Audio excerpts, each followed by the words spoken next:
Well, hey there team, and welcome back to the channel, and welcome to Torment, Tides of Numenera. So, this isn't brand new or anything like that, but it is done by In Exile Entertainment, the guys that have just released Wasteland 3 that we've looked at, and I thought it was a pretty good game. Now, I can see the merit in sort of looking at their back catalogue as well. Maybe, I don't know, maybe you can't afford Wasteland 3. Maybe you've already beaten it and you're looking for something else, but I just love showcasing good games. Well, I assume this is good. I've never played it. It's apparently a spiritual successor to Planescape Torment, which even though that's from my sort of time, I never actually ended up playing it. And it's one of the highestly critically acclaimed games of all time. So this will have to do in the meantime. You can get this on Game Pass as well. So that's what I was sort of saying. You know, maybe you need an alternate to Wasteland 3 or whatever. You can just jump on Game Pass. It's free on there. And that's the version that I'm playing on here today. So I thought I'd give it a bit of a bell because we're starting to really chip at these CRPG games a bit. And I like them. I like looking at them. And so, you know, join me on the journey of discovery as we have a bit of a squiz. Anyway, so I guess we can just bloody start. Missing something, you can press, what is that? Is that shift? Is that tab? It's not enter, enter's the other way. I think that's left shift. I don't know. Will you be male or female? It's an easy decision. I'm a male. Your mind wakes. Oh, I don't have to read. Aching cold sets into an unfamiliar body. Oh. A distant howling surrounds you, louder with each passing second. Insistent and invisible hands slap and tear at the membrane that protects you. Oh. Your first emotion is an involuntary and formless panic. You feel you have forgotten something important, as if it once meant the world to you, but the details slip away as you grasp at them. Oh, okay. You force your eyes open.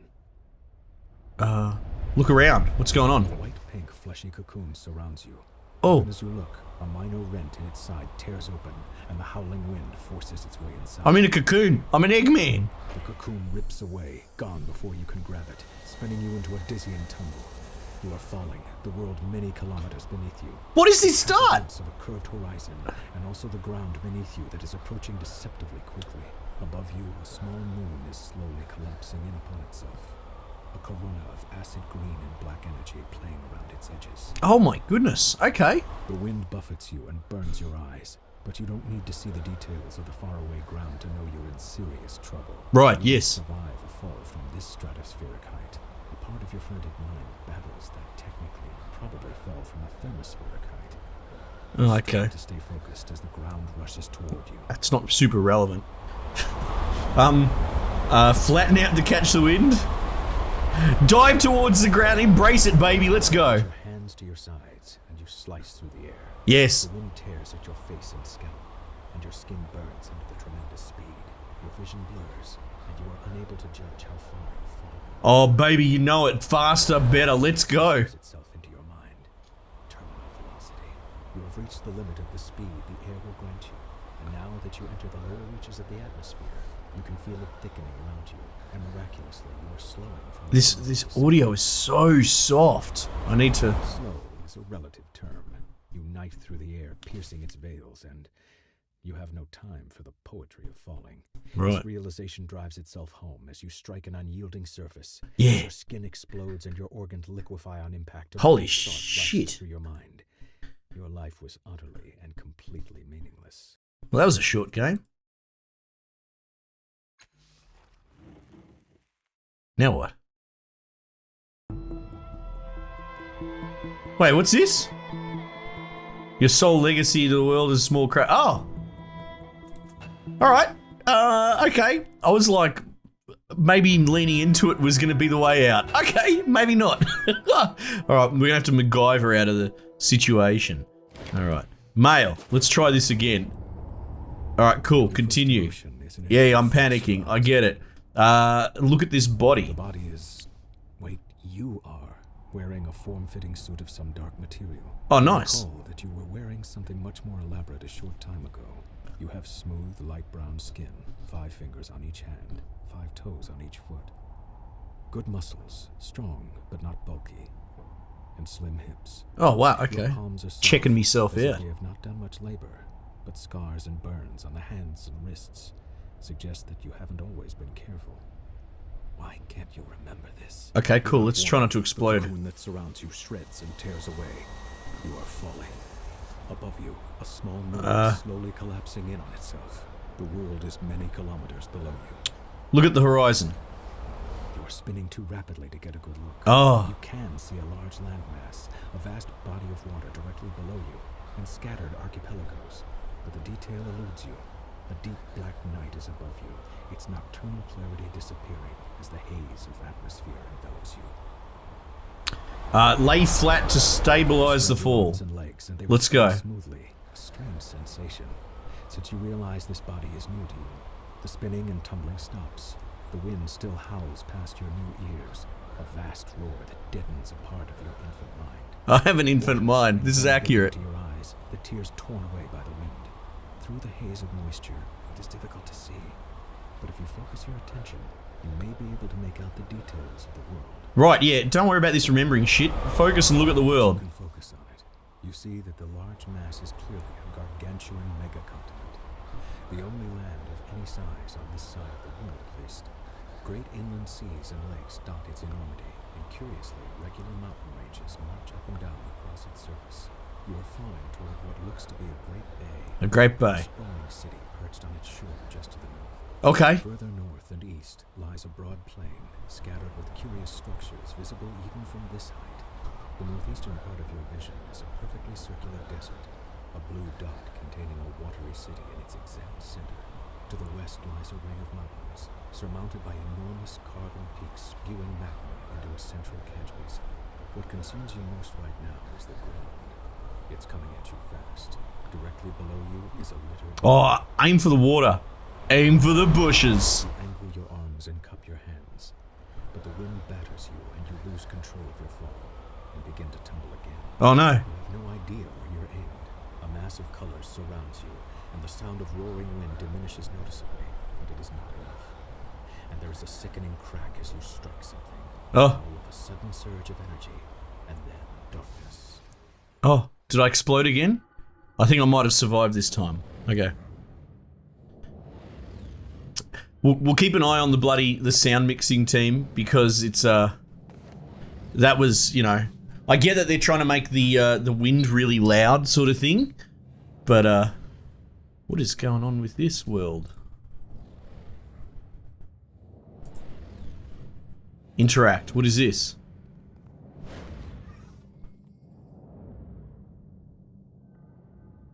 Jumbled thoughts cloud your head as you study the empty bowl before you. Drops of liquid fall from a ceiling. Well, am I imprisoned? Splattering the ground next to the bowl. The light from every drop is reflected in the bowl's rounded hollow, as if it hungers for that light and it needs to be filled. Yet, the bowl remains dry. Another drop falls from the ceiling and splashes across the pylons, wasted. Carefully move the bowl beneath the liquid. Yeah, let's do that. Tutorial. Effort. You've encountered your first task. You have 3 stat pools, might, speed, and intellect, that you can spend to increase your chances of success. This is called using effort. Okay, I like this. To more easily move the bowl, spend might for a high level of effort. Don't worry if you fail this task. In Torment, failure often results in interesting outcomes. Yeah, well, give it all the effort. Oh shit, I double-clicked by accident or something. Okay. Don't double-click. You carefully take hold of the bowl, avoiding the teeth on the serrated rim. Oh, very smart. With a deep breath, you move it over the glowing pool of fallen light. Yes! Let's do that.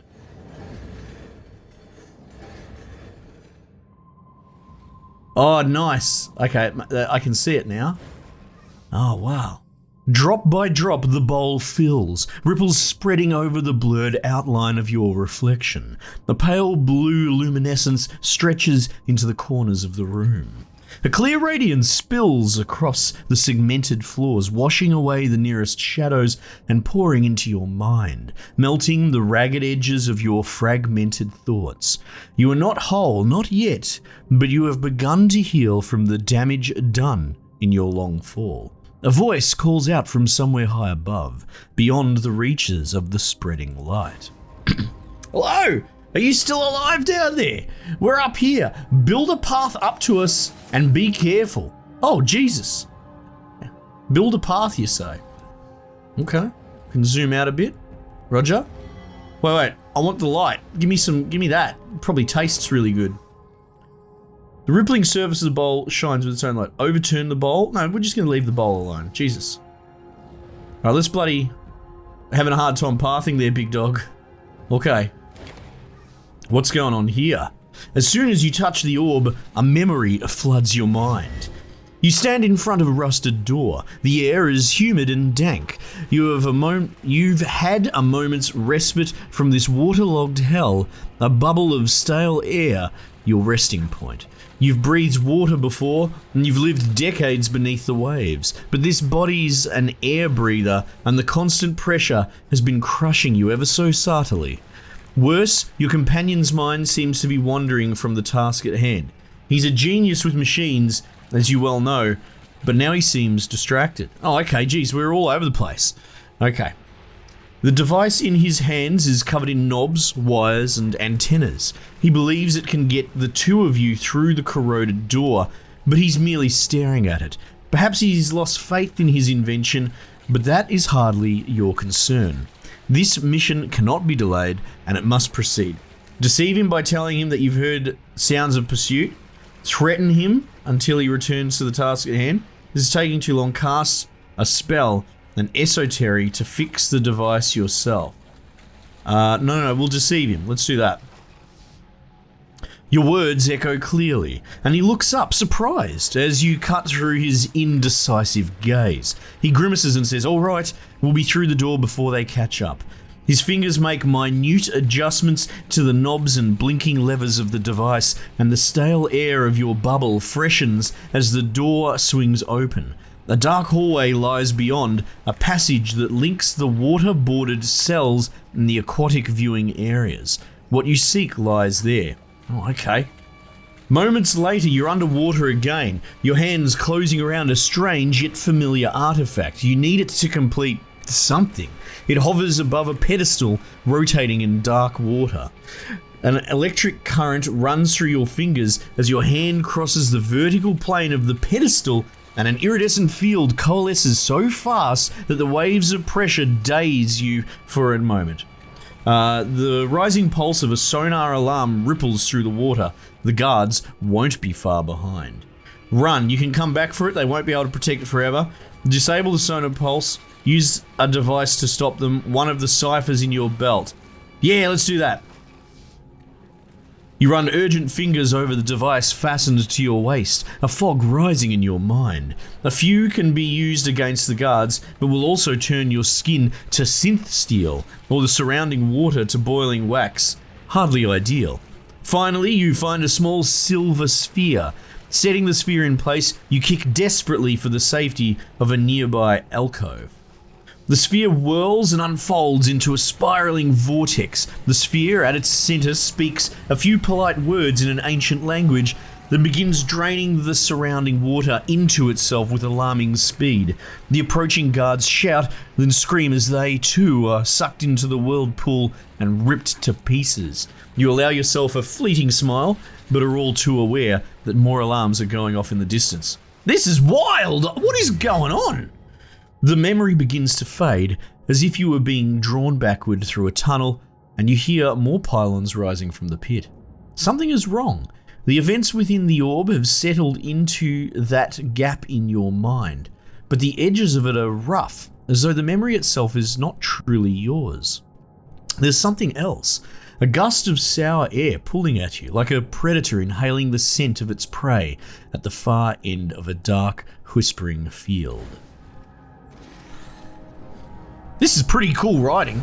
I'm compelled and I have no idea what the hell is going on. That's got to count for something, right? Alright, cool. Onward and upward. What is this facility? What is that? This mirror looks strange, as though what you see in it is real and you are the reflection. Oh, Jesus. Hang on. The light around the door's frames dims and flares like a roaring fire. Oh, wow. No sign or symbol tells you what might be behind this enormous door. A dull chill radiates from its bronzed, segmented surface, and the thick metal wheel seems frozen into place. Oh, what about that one? Countless scratches and wounds mar the surface of this door. Someone made a great effort to get inside, but to no avail. Alright, let's continue on. Let's grab this ball. Another memory then? You stand beside a woman on a verdant crag. Beneath the two of you is a broad plateau towering above the undergrowth far below, or overgrowth far below, apologies. Strange machines have been built into the cliffside, presumably for reconnaissance or defense. The metallic disc gleams from the center of the plateau. Your self-aware, human machines drill into the base of the cliff below. You were looking for a sanctuary, and you were desperately, this seems like the right place. Oh, and you were desperately, and this seems like the right place. Okay. I don't know about this, the woman says, her voice flat and neutral. Her face is turned away from you. What makes this place any more secure than the other ones that we've found? Draw attention to the hidden details that your more experienced eye can clearly see. Use your charm to persuade her of the merits of the site, a reminder of the time constraints. Convince her with the wisdom of your superior intellect. Oh my god, who actually fucking thinks like that? Let's go with charm. A cloud passes over the sun as you engage her in spirited, friendly debate, pointing out the footprint of a prior world civilization whose power remains untapped. After a few minutes, she laughs, raising her hand in mock surrender. Stop. Your servitors are down there. You've already chosen this as a site, haven't you? I have. She waits for your affirmation and says, all right, I'm convinced. The two of you sketch your plans for the sanctuary, drawing schematics and architectural diagrams. Then you descend onto the plateau to examine the open ground. The woman suggests having one of the servitors build a shelter for your time here. You try to draw one of the constructs away from its task, but it doesn't respond to your voice. When you lay a hand on its shoulder to reinforce your command, it whirls and strikes you across the face with inhuman speed. It turns back to its task, ignoring you. Your companion helps you rise, laughter in her eyes. It seems your construct has other ideas. What's the matter with it? Use the Numenera integrated into the construct's body to overwhelm the behavior. Examine it for faults. Look for a deeper solution. Perhaps it's an effect of the metallic disc itself. Let's try that. That sounds sensible. A mist falls onto the plateau as you wrap a fiber shielding mesh around the construct's skull. The mesh powers up, protecting the construct's mind from any trans-dimensional emissions that might be in the area. Taking a deep breath, you repeat your command. Acknowledge. It obediently trundles to the side of your new shelter. Okay. The image freezes, then fades, and you feel the memory filling the gap in your mind, block by jagged block. You stagger, clutching your head, reclaiming your memory's hurts. And once more, there's something else. Hairs lift one by one on the back of your neck.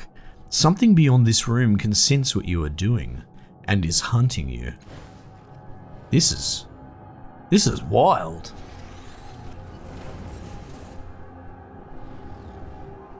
Okay, I'll grab another memory.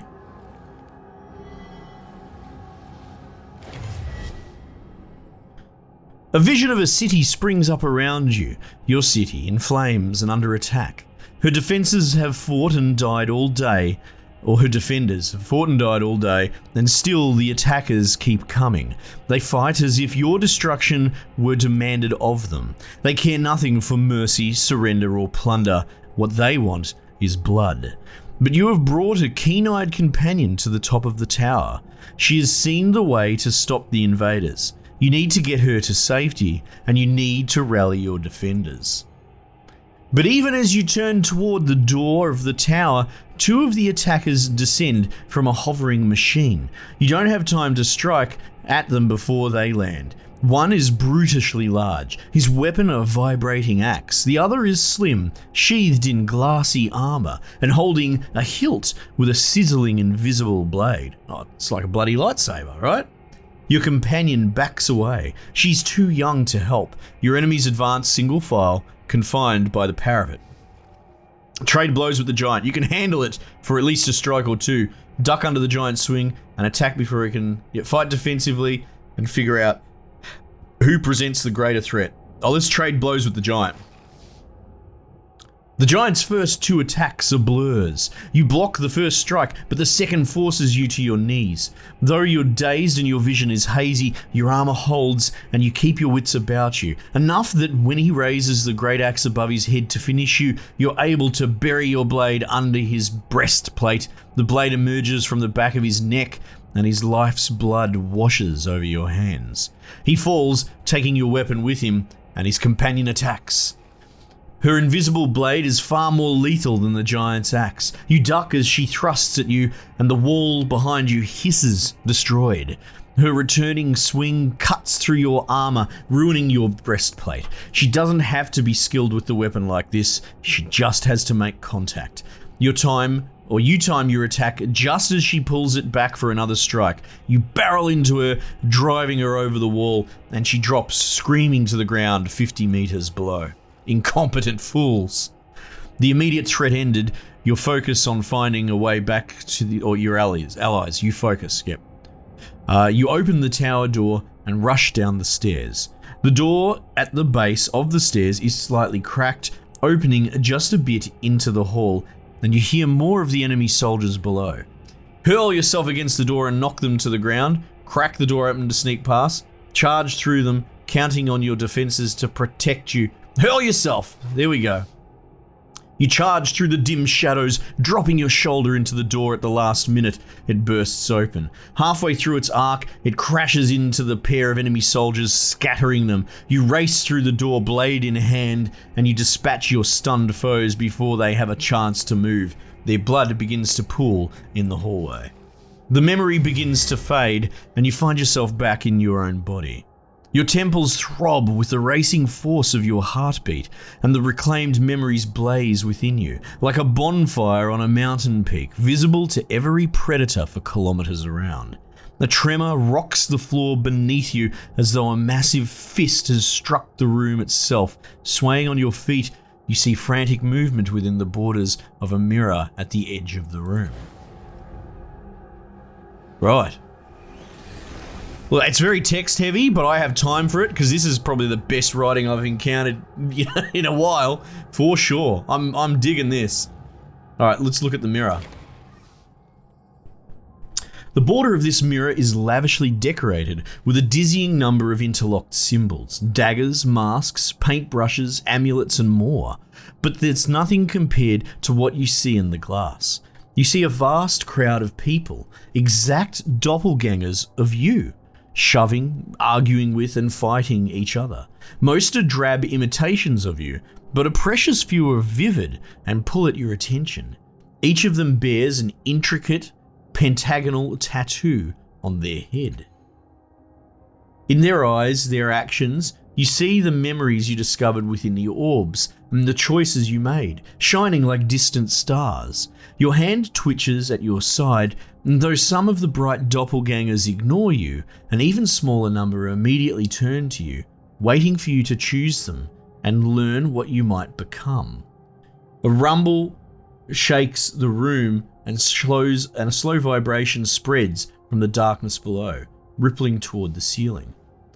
Point at the doppelganger with charming smile, clever eyes, mystical symbol, shoving its way through the group. The strong doppelganger, yes, that one. Give me the strong man. It thunders toward you like a mountain on legs, scattering your duplicates everywhere. The threat in its eyes is as obvious as daylight. A rumble comes from somewhere deep in its chest as it waits for your decision. Yes, that is who I am. The remaining doppelgangers scatter for the edges of the mirror and vanish. Your chosen identity steps forward. Its appearance changes as it steps out of the rippling glass. Its face reflects confidence and cleverness. Shadows of weapons flicker in and out of its hand, and a few devices shimmer on its belt. You get the feeling you would be comfortable in a variety of situations. The word Jack sounds strong in your mind. Gain descriptor strong. Yes. Your doppelganger continues walking, stepping into you, filling you, making you whole. This is invasive. Your decision rings out into the cavernous room, awaking and unlocking vast mechanisms behind the walls. Suddenly a grotesque noise rings through the shared worlds, like a bell, if bells could rot. Something is coming. Restored 2 might pool. Oh, they're okay, yeah, they're the things I can draw from. The mirror fades, leaving a dark, open doorway. You take a deep breath and step through. All right, character creation. Holy heck, what an intro. Now, look, these sort of games, they are slow burns. What are you going to do? Your choices in the memories in the mirror have begun to build your character, but now you have the opportunity to try and decide a number of details. First, you can decide to change your type. Type defines the abilities and skill. No, let's not mess with any of that. Where's my type? Intimidation, health, glaive, jack, nano. No, I'm not going to change any of this crap. Next. Stat pools are resources to give for effort, right? Glaives tend to favour might and or speed, while nanos favour intake. Jacks usually benefit from a balanced set of points. Okay. Can I go next? Oh, okay. Well, apparently I'm a jack. That's what they said. I'm a strong jack. It's a bit of a jack of all trades, is I think what they're going for. So maybe we jam the old intellect up and the speed, right? That seems to be what they want. Balance it all out. Oh, hang on. I'll do you one better because I'm a strong jack. 4 points. I was going to say we'll go 1, 2, 3, and we'll just put 1 in there in the weak slot. That'll do.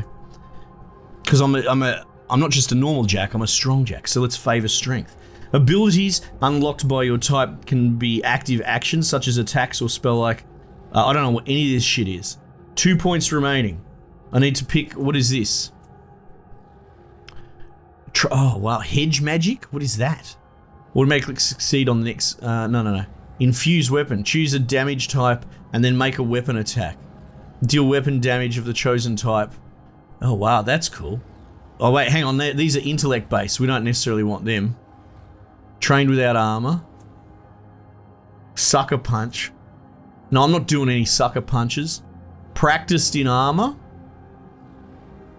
Oh, let's go. Let's try chained without armor. That sounds cool. And I don't know, infused weapon, whatever that is. Let's do that. That's good. Most skills increase your chance of success on specific kinds of actions and tasks, but some take passive bonus. Each skill starts with novice level and can be increased to trained and specialized. Descriptors often leave some skills at the boom inability level, meaning they inflict penalties. Oh, okay. So I've got penalties on those, basically. Do I have how many bloody points do I have? How do I know how many points I have? How do I undo that? I want to undo that. I just randomly clicked one. Hang on. If I go back and then forward. Oh, okay. I can just click something. Okay, hang on. What is that? Plus 15% bonus per level on difficult tasks marked with this skill. Yeah, whatever. Initiative, law, machinery. Oh, yeah, okay, that's cool. Running, stealth, smashing. Yes, I want a smashing bonus. Only glaives receive training in a weapon skill. Okay, whatever. Sure. Although you chose your descriptor from among many doppelgangers in the mirror, you now have the chance to view specific bonuses. Yeah, no. Where's my descriptor? Strong. Isn't that already my descriptor? No, it was strong already. Hang on, I'll go back. And then next. Yeah, strong. That's fine. Let's do that. Are you sure you wish to proceed? This is your last chance to change the last cast-off's character type. Yeah, that's fine. Let's go. Man, this is cool. First character creator I've ever liked. There you go. You said it. And you know what? Not one bloody cosmetic thing. I don't understand. Who gives a shit what your dude's head looks like when you're going to put a helmet on his head for 50 hours? And then you're going to look at the back of his head with a helmet. It's like the biggest meme on the planet. Codex unlocked the labyrinth. The Spectre. This guy here, I think. Everything about this spectral figure seems dreamlike. He is a hazy silhouette who seems to be made of blue glass smoke.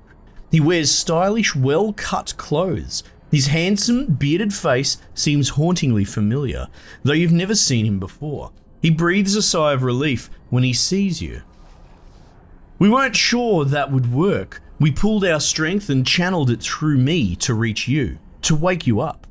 He glances at the other figures here and frowns unhappily. It took more out of them than we thought. The other reflections, they're more like shadows now. Okay? Look, I'll bet you've got a lot of questions. You bloody better believe it, big fella. This whole place is basically your mind.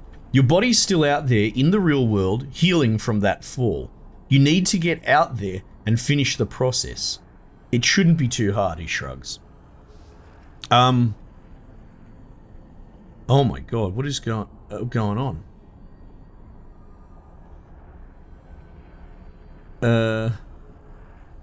Who are you? If this place is my mind, why don't I remember any of this? That's a fair question.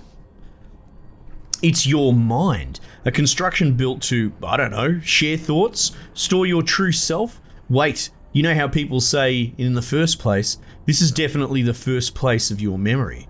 Well, it was the first place for me anyway. You'd probably know better since it's yours. If you don't remember now, maybe it'll come to you later. Okay, sure. Before I met you, it felt like something was hunting me. Do you know what that was? Yeah.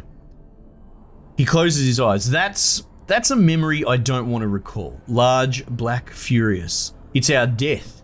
It's the sorrow. He closes his eyes. I hope it's lost interest in you. If it finds us, we're done for. Oh, Jesus. Okay.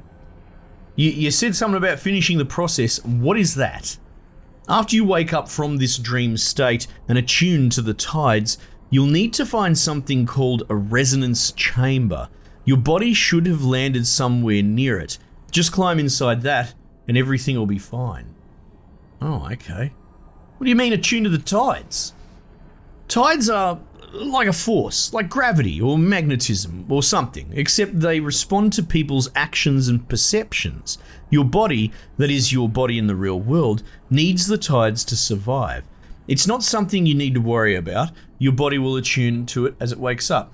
Okay, what's a bloody resonance chamber then? I remember pieces about it, but not the whole. It's a crystal sarcophagus. I remember it having 5 mechanical arms around it and a metal ring set in the floor. I think we were aiming for it when we fell. When you open your eyes in the real world, it should be nearby. I think this dude is a recollection of another person inside my mind. He's not really someone. Who are these people you call them reflections? That's what they are. As I said, it's your mind. Hey, I nailed it. You'll find reflections of people you knew, people you met in the real world and with whom you shared some kind of psychic connection. I don't know how or why, it just happens. Okay, well, who are you then? He pauses, looks down at himself, considering a long time before answering. I'm you. I'm a part of your mind, a splinter. I was waiting here for you. We called you with the memories of the others who are here. I don't know what happened next.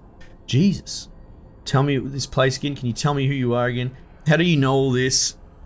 Well, how do I get back to the real world? There's the question. There's a portal down there. It'll take you back to your body. Just step through it, and the whole tides thing should take care of itself. He crosses his arms and says, when you wake up, find the resonance chamber and activate it. Then we can... what in the hell's is that? Oh no. Oh Jesus Christ! It's a spider!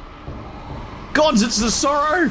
He smashed the window! I think we needed that. Oh, and he's killing all me memory buddies! Oh, you prick. The sorrow is anchored to those reflections. It's devouring their power. What is this game? This game is cool! We have to get rid of them, destroy its anchors, or else the sorrow will erase us forever. I got a crisis initiate. Okay, Jesus. Now what? Crisis. A crisis begins when you enter into a dangerous situation. Crises are turn-based encounters where you can fight, sneak, manipulate the environment, or talk your way out of trouble. Okay. Each turn you can take one action to attack or activate an ability. You can also make one move. Alright.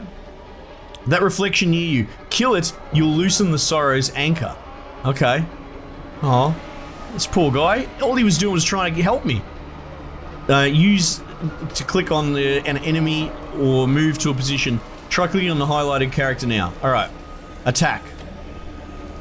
Effort can be applied to attacks to increase your chance to hit. As with other tasks, each level of effort increases your chance by 20% at the cost of 1. Okay. Unarmed attacks use speed, but other weapons and abilities may use might or intellect instead. Ah. It's a 65%. That's fine. That's good enough for me. How do I tick? Do I just go like that? Oh no. No, we can't afford a miss. Next time you've got to hit. Okay. Oh wait, what's that? It's escaping. It's going into your mind. Oh shit. Hang on. When you apply effort to an attack, it also increases the damage you deal. Ah. Let's definitely put a bit more effort in. 85%. Oh, stop missing! You've already used your action this turn, and you will need to wait until the next to deal with another reflection. You can move somewhere to spin the remaining move, but if you want to end your turn early, you can click end turn. Down here.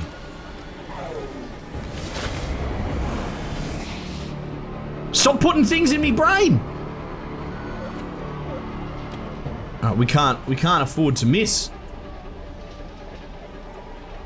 100%. I'm sorry. Let's go.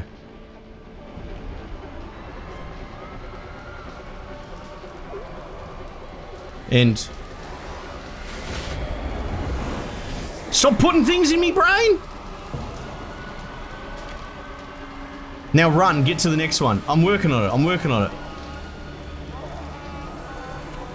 You can sacrifice your action for the turn to double move instead of attacking.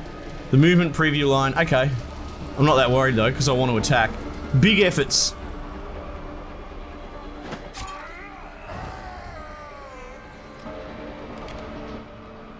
Sorrow infection, what's that? What is it doing now? It's infecting it somehow. Yeah, stop that. Fettles. Fettles are temporary conditions or status effects that can improve or reduce a character's stats. The sorrow has just placed a fettle on the remaining reflection. You can't remove this fettle, but you may find a way to overcome it. Oh. It's like a buff.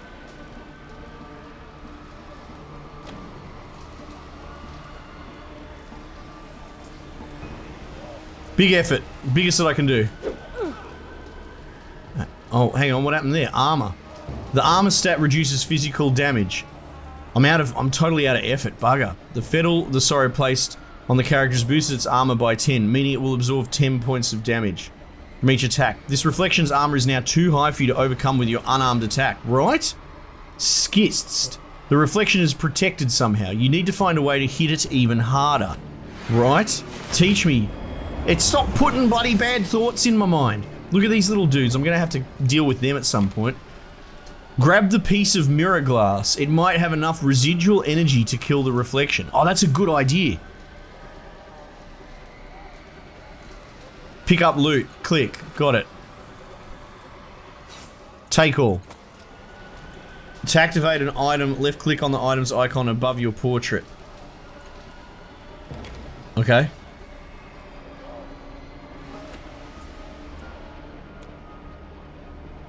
Get glassed.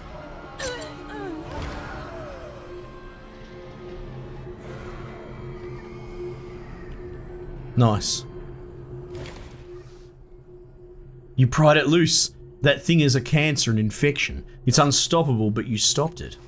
He holds his head in his hands. I can't believe it found us in here. He looks at you, terror in his eyes. That thing, the sorrow, it's been hunting you. It's what killed you in the first place. It'll keep hunting you until you activate the resonance chamber. I didn't I didn't remember until I saw it, but that's why the chamber is so important. You have to get back and activate the chamber before it's too late.